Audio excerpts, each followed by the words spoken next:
Hi guys, thank y'all for coming out tonight. I apologize for being a little overdressed. I'm not one of them snobby guys and everything. I wore my best shirt because I went to a wedding tonight. Just got back from it. Matter of fact, I'm still Jimmy from the block, so don't think I'm all snobby. To be honest, I don't know who in the hell's wedding it was, but uh, it was pretty fun. But there at the end, it kind of got bad because they were rude. I mean, they were really rude. I didn't make it to the damn open bar and free catering and everything like I wanted to. That's the reason why I went in the first place. I was sitting there and going through the wedding, and all of a sudden the preacher said, "You may kiss the bride." And I got up and ran down the aisle, and the father of the bride, somebody else tackled me, and then, shit, I'm getting old and fat in my old age. I guess I don't know, too slow, but I did grab a doggy bag on the way out as I was getting kicked out. So anyway, speaking of beer, man, I tell you, I apologize about being all hoarse and coffee and everything. I thought I had the coronavirus this week, so I switched beers and found out from my doctor it was just a case of the flu. So, I mean, what the hell are you going to do? So, anyway, I've been married 19 years. Same woman. Yeah, we can't split it up. It's the same woman. She's beautiful, attractive, funny, intelligent. Really, really tough girl. Hang on a second. Get my phone out here. She texted me what all to say, and I just want to make sure I got everything. I don't want to piss her off. She's already shrinking my clothes every week. Well, at least my pants and my shirt. Seems like every other week I'm having to buy a new outfit. I don't understand that. She claims it's me, but it's not me. But anyway, we've been married 19 years. Man, I tell you what, I got married because I felt like I wanted it. I heard it was fun to have sex with your clothes all the way off for a change. So it's not a good reason to get married, fellas. Come on now. So anyway, being married 19 years, you gotta kind of spice up the sex life. You know what I mean? Because sometimes it gets a little boring in the bedroom. But that's okay. Anyway, I was sitting on the porch one day and got the mail. I was looking through this Vogue or Vanity magazine, whatever the hell it was, and all of a sudden a little article caught my eye. It said how to improve your foreplay, spice up your sex life, get your partner more interested in your body.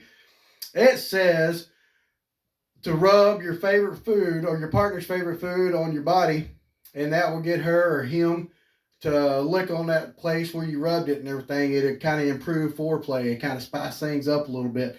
So I started thinking it'd be kind of weird and everything if I got a T-bone steak fresh off the grill, rubbed it on her body. It also probably cause like third-degree burns, and we wouldn't want that, and nipples be all baked up and everything. Don't want that. So I said it'd probably work out a little better if it was her fantasy and everything. So I know she likes chocolate. So I got the idea. I said, well, hell, I'm going to go get me some chocolate. So I wrote up the magazine, excuse me, and I put it back in the mailbox of my neighbor's house and everything. Got the hell off his front porch. Hey, you got to do what you got to do in these times.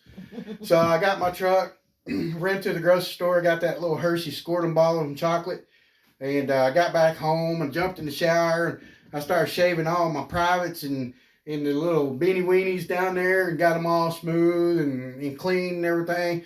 And I got out and I was feeling probably pretty sexy and everything. So I got in the mirror and I started just shaking it all around. I said, oh, yes. Yeah, I started feeling young again. So I got a towel out, a fresh towel. I went and I put it on the bed. You know, I know how she hates dirty, clean sheets. She tells me all the time. I said, honey, you want to fool around? She said, not now, honey. I just changed the sheets. I know how she hates to screw up the sheets. So anyway, I put the towel down. I got in there and laid down. I started squirting that stuff, and it wasn't going where I wanted to go. It was kind of just running down in my ass crack.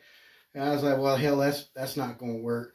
So I got up, came to the kitchen, got one of those cake spatulas, you know, the frosting applicator, got a bowl, squirted that chocolate in the bowl.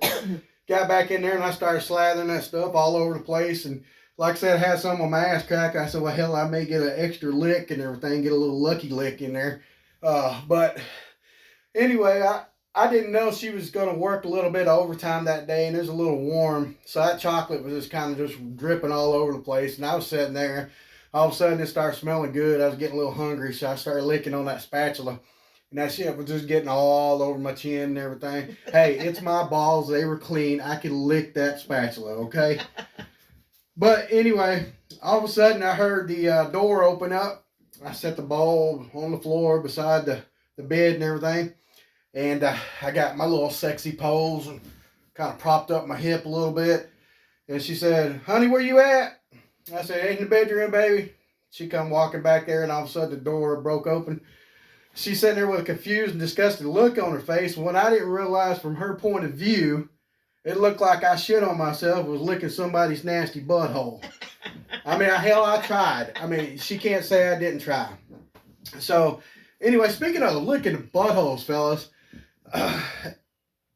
why is it the first couple of licks that you look like you've been sucking or licking on an over-salted lime? It's like that. When you lick some more, and all of a sudden it goes away. Why is it like that? I can see all the women out there going, all the fellas out there going, and all the gay guys going, oh yes, clean that butthole, fellas. So anyway, yeah, it's bad.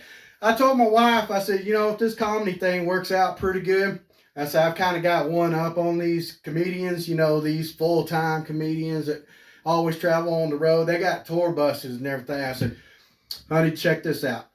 I could back my truck right up to our trailer house, latch onto it. We could sleep in our bed every night. The dogs could sleep in their bed overnight. I said, we can just travel all over the place. And I said, you know, when I get back, I said, I can mow that 25 foot of yard that I got. I know I've got a riding lawnmower, but I'm going to hire somebody to mow it for me this time. Even though it's a riding lawnmower, I told her, I said, you know, there's a song out there I want to play. It's written real good. I mean, it's written right, but the pretty little girl that sings it, she just don't sing it right. Y'all want to hear how it should go? This is the song I would play that day. I'd be sitting out there with my beer sitting on that little spindle table and everything on the front porch. Clear my throat, get my best singing voice for you guys. Y'all want to hear it? All right, here it goes. It goes. Jesus, take the wheel. Take it from my hands. Thank you, guys. Thank you very much. That's all my time I got for tonight. Thank you.